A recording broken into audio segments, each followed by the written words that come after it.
Hello दोस्तों, आज अपना टॉपिक्स रहेगा कैसे हुआ ताजमहल का निर्माण। चलो स्टार्ट करते हैं। जानिए कैसे हुआ ताजमहल का निर्माण। इनके कुछ टॉपिक्स देखते हैं कौन कौन सा पर चर्चा रहेगी। जैसे मुगल बादशाह शाहजहां, मुमताज़ अल जवानी, शाहजहां का निगाह, मुमताज़ की मृत्यु, ताजमहल का निर्माण और फिर देखेंगे संरचना, ताजमहल की संरचना। मुगल बादशाह शाहजहां। शाहजहां का जन्म कहाँ हुआ था? जोधपुर में। इस शासक राजा उदय सिंह की पुत्री जगत गोसाई के गर्भ से 5 फरवरी 1592 ईस्वी को लाहौर में हुआ था। इसके बचपन का नाम खुर्रम था। खुर्रम जहांगीर का पुत्र था। मुगल बादशाह शाहजहां ने अपनी कुशल रणनीति के चलते 1628 ईस्वी से 1658 ईस्वी तक भारत पर शासन किया था।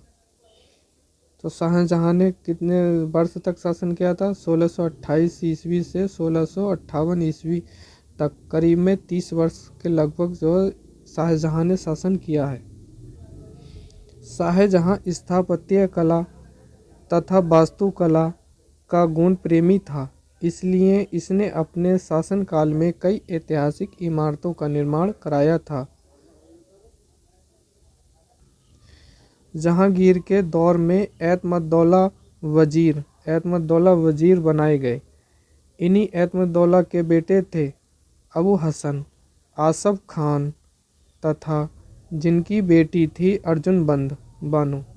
अर्जुनबंद यानी मुमताज़ की बुआ थी मेहरुनिसा। अप्रैल 1607 ईस्वी में 14 साल की अर्जुनबंद और 15 साल के खुर्रम की सगाई हो गई। खुर्रम उर्फ शाहजहां ने 10 मई 1612 ईस्वी में अर्जुनबंद बानो बेगम यानी कि मुमताज़ महल से 20 वर्ष की आयु में निकाह किया था, जिसके बाद वे उनकी सबसे प्रिय और पसंदीदा बेगम बन गई थीं।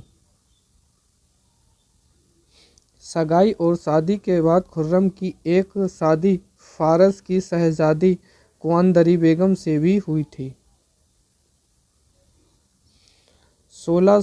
जून 1631 में शाहजहां अपनी सेना के साथ बुरहानपुर में थे। तब शाहजहां ने जहान लोदी पर चढ़ाई की थी। यहीं पर करीब 30 घंटे तक लेबर पेन के बाद अपने 14वें बच्चे बेटी गोहर आरा को जन्म देते हुए मुमताज़ की मौत हो गई थी। मुमताज़ की तीसरी संतान दारा शिकोह, चौथी शाह शुजा, छठी औरंगजेब और 10वीं संतान था मुराद बख्श। अपने प्रेम को सदा अमर रखने के लिए शाहजहां ने मुमताज़ का मकबरा बनाने का फैसला लिया, जो कि बाद में ताजमहल के नाम से मशहूर हुआ था। मुगल बादशाह शाहजहां ने ताजमहल का निर्माण 1632 ईस्वी में शुरू किया था, लेकिन इसका निर्माण काम 1653 ईस्वी में पूरा हो गया। ताजमहल सफ़ेद संगमरमर पत्थरों से बनी एक बहुमूल्य ऐतिहासिक धरोहर है, जो कि भारतीय, इस्लामिक, मुगल और फ़ारसी वास्तुकला का बेजोड़ नमूना है। उत्तर प्रदेश के आगरा में स्थित इस भव्य और शानदार इमारत का डिज़ाइन उस्ताद अहमद लोहरी ने तैयार कर शाहजहां को दिखाया था। सिराज से एमानत खान को गुंबद पर कैलीग्राफी का काम सौंपा गया। तो ताजमहल को किसने डिज़ाइन किया था? उस्ताद अहमद लाहौरी ने किया था।